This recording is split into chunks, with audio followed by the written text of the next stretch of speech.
ஆண்டவராகிய இயேசு கிறிஸ்துவின் நாமத்தில் காலை வாழ்த்துக்கள்.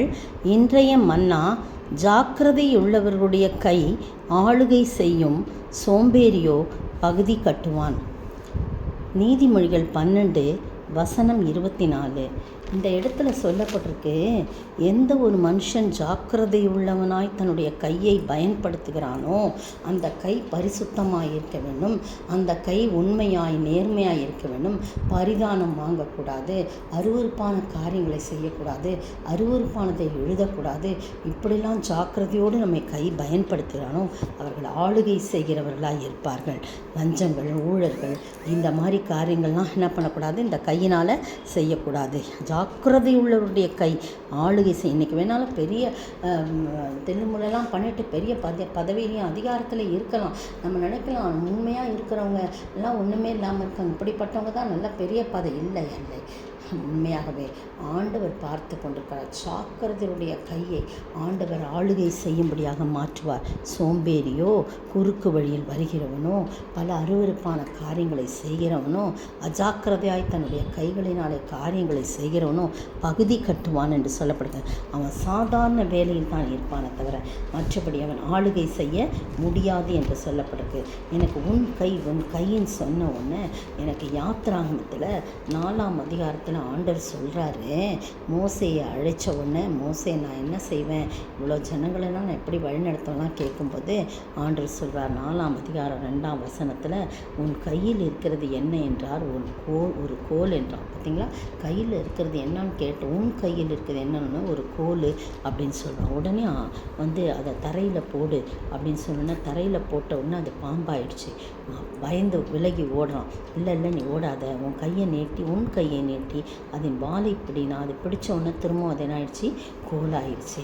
அதுக்கு பிறகு என்ன சொல்கிறாரு, உன் கையை மடியில் போடு, உன் கையை மடியில் போடு. உன் கையை ஜாக்கிரதையாக பயன்படுத்த வழக்கு வைக்கிறார். மடியில் போட்ட உடனே திருப்பி எடுன்றார். எடுத்தா கை நல்லா குஷ்டமாக, குஷ்டமாக இருக்குது.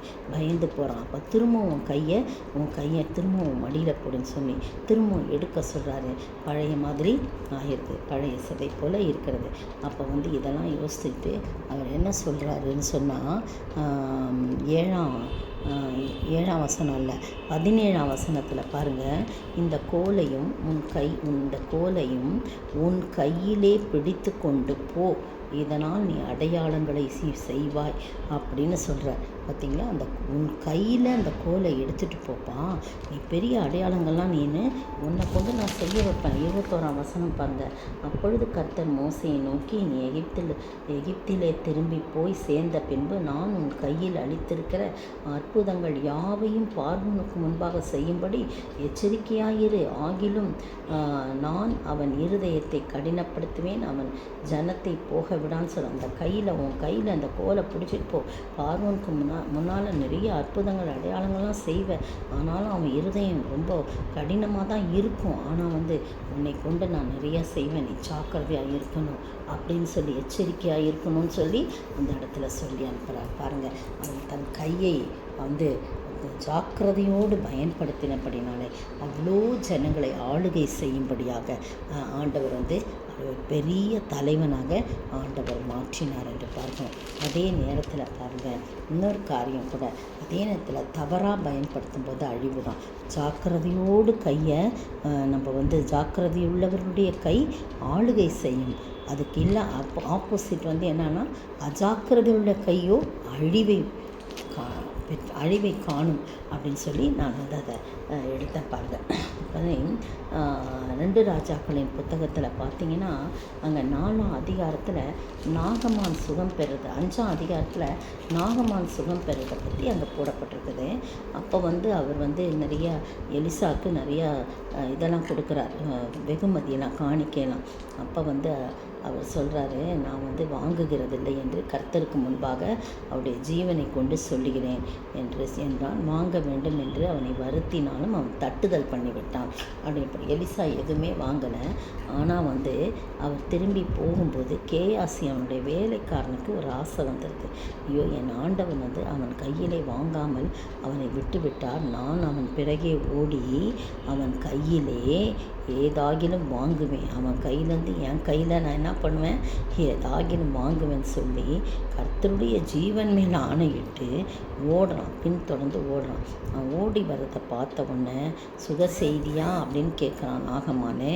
சுக செய்தி தான், தீர்க்கதரிசி புத்தர் 2 வாலிபர் இப்போ தான் எப்ராயிம் மலை தேசத்துலேருந்து என்னிடத்துல வந்தாங்க. அவர்களுக்கு 1 தாலந்து வெள்ளியும் 2 மாற்று வஸ்திரங்களையும் தர வேண்டும் அப்படின்னு என்னை எஜமான் என்னை அனுப்பினான்னு சொல்லுவான்.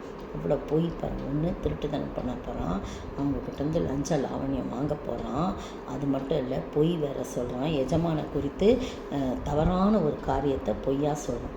அப்போ நாங்கள் தயவு செஞ்சு 1 தாலந்து இல்லை, நீ 2 தாலந்து வாங்கிக்கோ அன்று வருந்தி கேட்டு 2 தாலந்தும் 2 தாலந்து வெள்ளியும் 2 கைகள் 2 மாற்று வஸ்திரங்களையும் கட்டி அவனுக்கு முன்பாக சுமந்து போக தன் வேலைக்காரர் 2 பேரை வேற வைக்கிறான், வேலைக்காரன் மேலே வைக்கிறான். அவங்க மேட்டுக்கிட்ட வந்தவொடனே அவர்கள் கையிலிருந்து இவன் வாங்கிறான், தான் கையால் வாங்குறான். வாங்கி வீட்டில் கொண்டு போய் வச்சுட்டு ஒன்றும் தெரியாத மாதிரி எலிசாட்ட போய் நிற்கிறான். எலிசா கேட்குறாரு, கேயாசியே எங்கேருந்து வந்தாய் என்று எலிசா அவனை கேட்டதுக்கு அவன் உமது அடியான் எங்கும் போகவில்லை அப்படின்னு சொல்கிறான். அடுத்த போய் அப்போ அவன் தீர்க்கதரிசியாச்சே, எல்லாமே தெரியும் தானே. இவனை பார்த்து அந்த மனுஷன் உனக்கு எதிர்கொண்டு வர தன் ரதத்திலிருந்து இறங்கி திரும்புகிற போது என் மனம் உன்னுடன் செல்லவில்லையா அப்படின்னு கேட்குறார். பார்த்தீங்களா?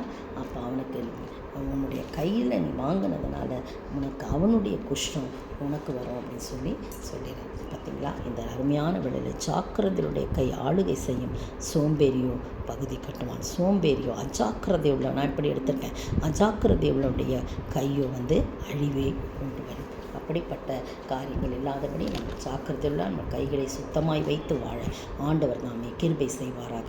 ஆமீன்.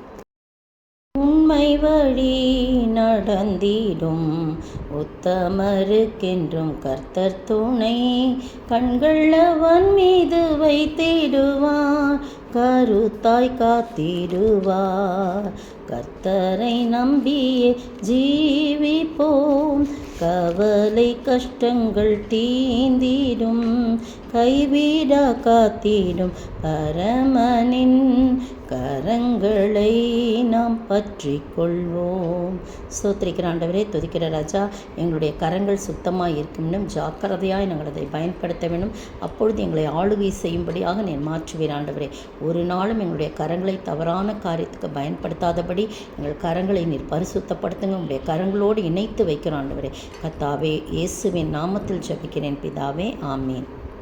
நேற்றைய பதில், உங்கள் உள்ளத்திலே புதிதான ஆவி உள்ளவர்களாகி மெய்யான நீதியிலும் பரிசுத்தத்திலும் தேவனுடைய சாயலாக சிருஷ்டிக்கப்பட்ட புதிய மனுஷனை தரித்து கொள்ளுங்கள். எபேசியர் 4:23-24. இன்றைய கேள்வி, யாரை துக்கப்படுத்தாதிருங்கள் என்று சொல்லப்பட்டுள்ளது? யாரை துக்கப்படுத்தாதிருங்கள் என்று சொல்லப்பட்டுள்ளது?